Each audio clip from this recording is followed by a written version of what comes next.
Welcome to the second instructional video on working in the production interface. This video gives an introduction to planning and follow-up in production management. Working in the production manager interface involves drag and drop routing of teams on the map.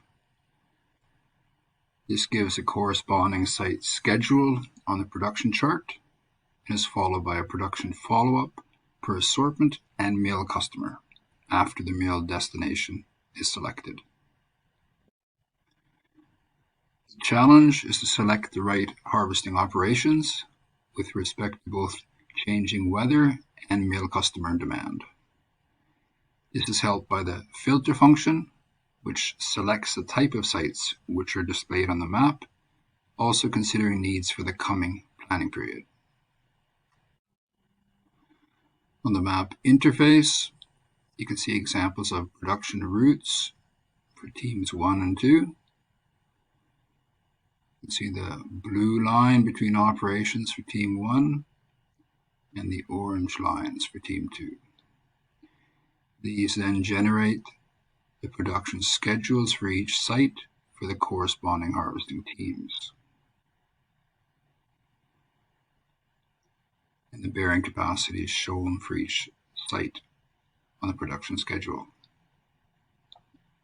After this, the mill destination is selected for each harvesting site, sawmills, pulp mills, and a production follow-up is provided below, where you see for each assortment and each mill customer, net demand in the dotted line, and the cumulative production.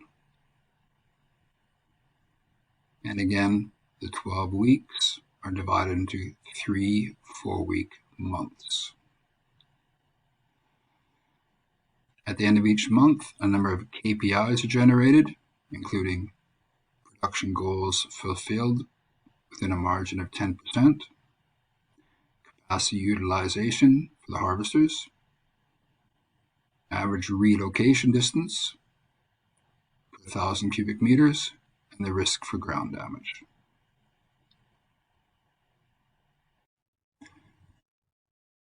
And here you can see typical production goals per mill customer.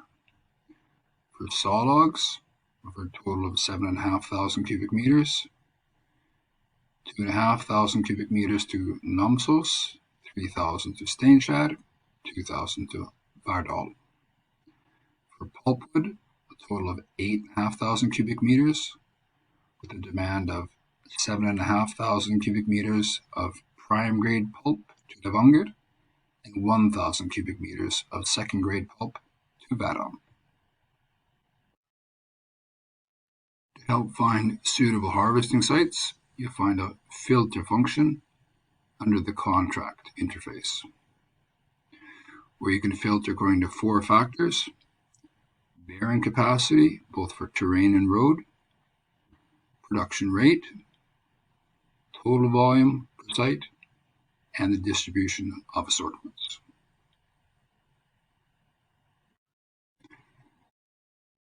And here are some basic numbers to help use the filter function regarding monthly mill demand. Overall, the sum mill demand is around 16,000 cubic meters per month. Per team, this is roughly equivalent to 2,700 cubic meters per month and 133 cubic meters per day. At the same time, roughly 47% of the total demand is saw logs. On the upper right, you find the filter function under contracts, where you can set the interval for daily production and percent saw logs.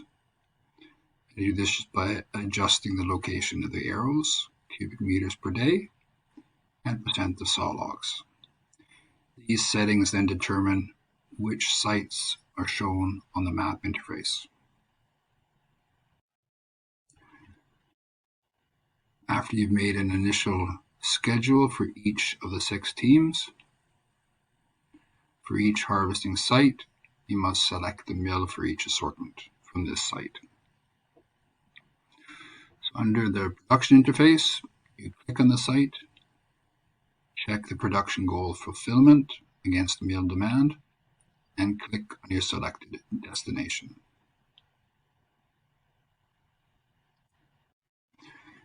In this case, we can take a site for Team 1, click on that.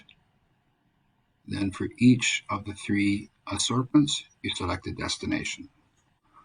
All prime grade pulp goes to Levanger, click there.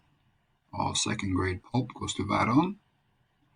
However, for saw logs, you can choose between Namsos, Steinkjer, and Verdal.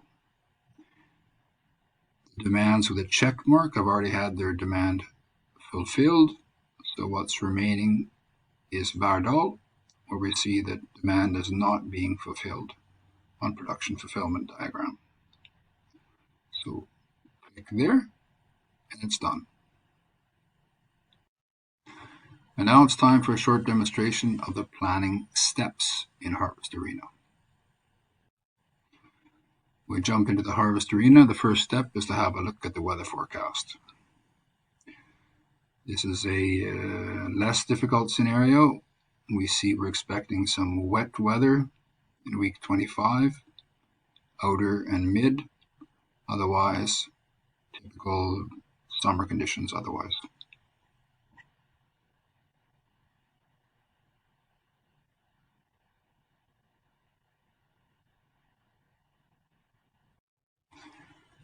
To start our planning, we can zoom into the north, where we find Namsos sawmill, Steinkjer, Verdal, and 2 pulp mills, Värran, Levanger, and the 2 harvesting teams, Team 1 and Team 2.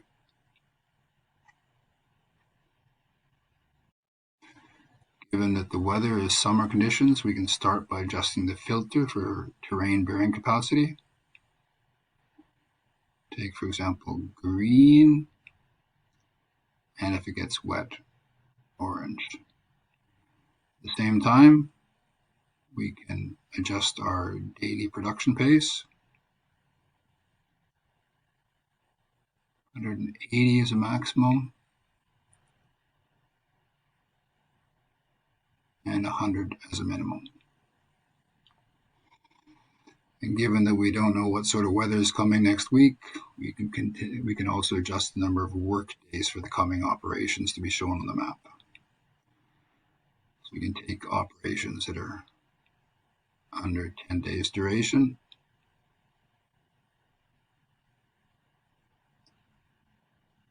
and more than 5. That was quite tight. Not much left on the map. You can open up a bit. 12 days. 4 days.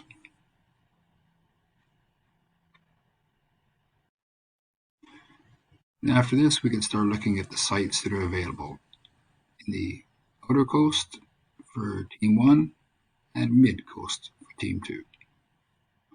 Hover over the different sites. You see their size and assortments.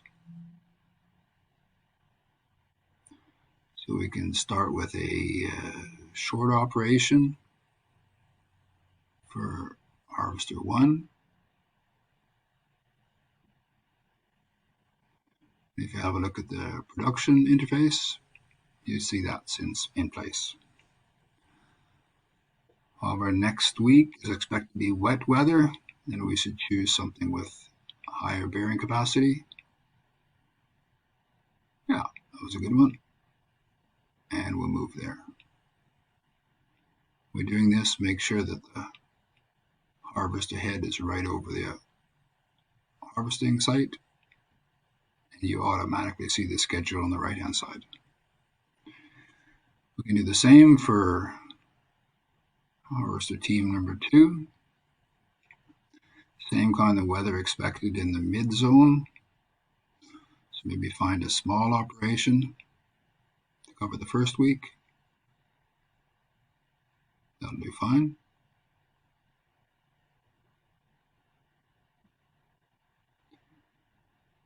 And higher bearing capacity for the next week.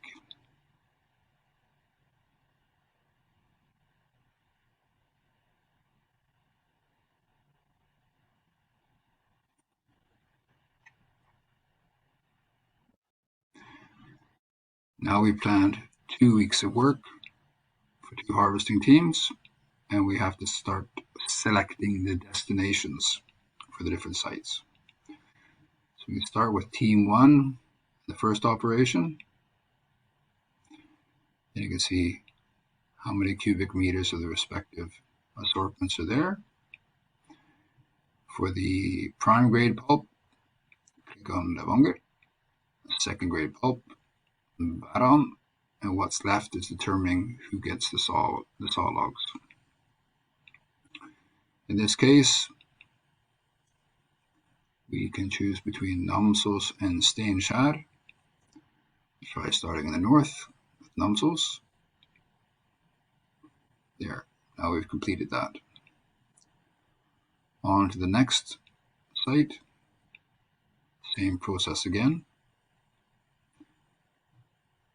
Prime pulp goes to Levanger, second grade pulp to Varon, and then we have to select which sawmill gets the wood, and again I choose Namsos. So already now you can have a look at the production follow-up, cumulative harvesting volume per delivery period of 4 weeks. Right now it shows all volumes. We can have a look at Namsos specifically.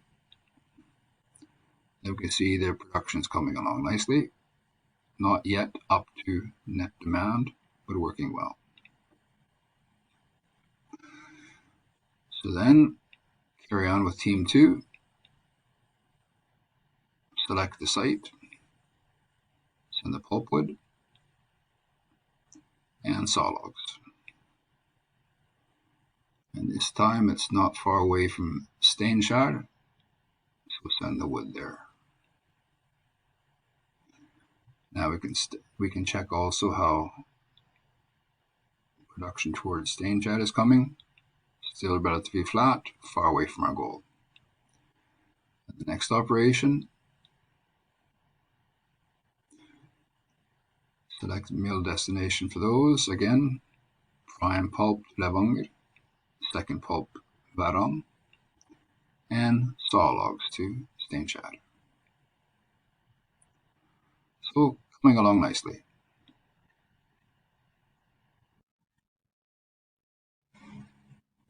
Having a look at the production follow-up, it's possible we weren't quite satisfied with the development.